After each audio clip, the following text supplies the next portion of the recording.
Hello friends, வணக்கம். வாழ்க வளமுடன். இது ஒரு இன்ட்ரெஸ்டிங்கான வீடியோங்க, மிஸ் பண்ணாமல் பாருங்கள். எவ்ரி விமனுக்கும் மென்னுக்கும் பிடிச்ச வீடியோ தான் இது. அதாவது இதுங்க இந்திரா நகர் விமன்ஸ் அசோசியேஷனில் அடிக்கடி குக்கரி காம்படிஷன் வைப்போம். எல்லாருமே அங்கே டேலண்ட்டு தான், இன்னும் டேலண்ட் எக்ஸ்ட்ரா வெளிவரும். அந்த மாதிரி இந்த தடவை வரகு அரிசி பேஸ் பண்ணி குக்கரி காம்படிஷன் வச்சாங்க. வரகு அரிசியில் இவ்வளோ விஷயம் பண்ண முடியுமா? அதுலேயும் கார வகைகள் தான், இனிப்பு இல்லாத, இவ்வளோ பண்ண முடியுமா வரகு அரிசியிலன்னு அவ்வளோ ஆச்சரியமாக இருந்தது. எங்கள் மெம்பர்ஸ் ஒவ்வொன்றும் அடிச்சுக்கிறதுக்கு முடியலங்க. அவ்வளோ சூப்பராக எவ்வளோ வெரைட்டியாக டிஷ்ஷு அல்டிமேட்டாக இருந்ததுங்க டேஸ்ட்டு. அதுதான் அப்படின்னா அதுக்கு ப்ராப்பர்ட்டி டெக்கரேஷன் பண்ணாங்க பாருங்கள், அது அதுக்கு மேலே இருந்தது. வரகு அரிசியில் எவ்வளோ வெரைட்டிங்க.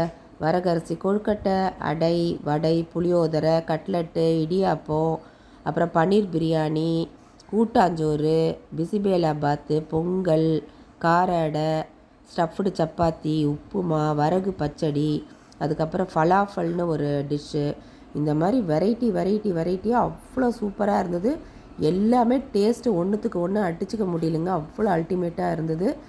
இருந்தாலும் என்ன பண்ணுறது, ப்ரைஸஸ்னு ஒரு 3 தானே கொடுக்க முடியும்.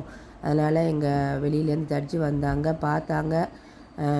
அதுக்கு அவங்களுக்கே எது எடுக்கிறது எதை விடுறதுனே தெரியல, அவ்வளோ ஒரு குழப்பமாயிட்டாங்க. ஏன்னா எல்லாமே சூப்பராக இருந்தது, அது ப்ரெசன்டேஷன் அதை விட சூப்பராக இருந்தது.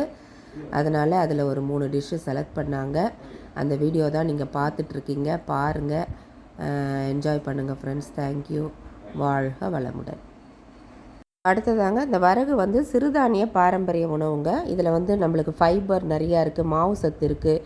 இது சீக்கிரத்துலேயே டைஜஷன் ஆகிடும். ரெண்டாவது வெயிட் லாஸ் பண்ணணுன்னு நினைக்கிறவங்க இது சாப்பிட்டாலே சீக்கிரம் வெயிட் லாஸ் ஆகிடும், ஃபில்லிங்காகவும் இருக்கும். நீங்களும் இனிமேல் இந்த வரகு அரிசிக்கு அதில் வச்சு நிறைய டிஷ்ஷஸ் பண்ணுங்கள். ஆரோக்கியமாக இருங்க. வணக்கம். வாழ்க வளமுடன்.